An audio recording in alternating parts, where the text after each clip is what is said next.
কিয়ামতের ময়দানে ওই বিভীষিকাময় সময়ে মুসিবতের কালে মানুষগুলো পাগল হয়ে বিশ্বনবীকে খুঁজতে আরম্ভ করবে।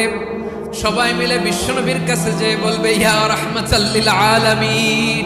দেখেন আমাদের কি অবস্থা, সূর্যের আলোতে ঘেমে হয়রান।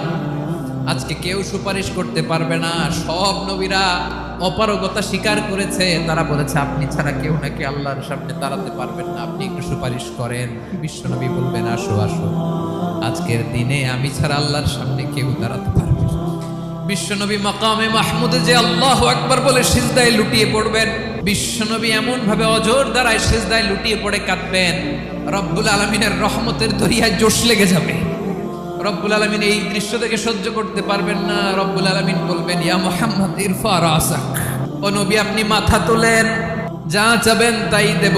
ওয়াশফা তুশাফা, যার জন্য সুপারিশ করবেন তার সুপারিশ কবুল করেন।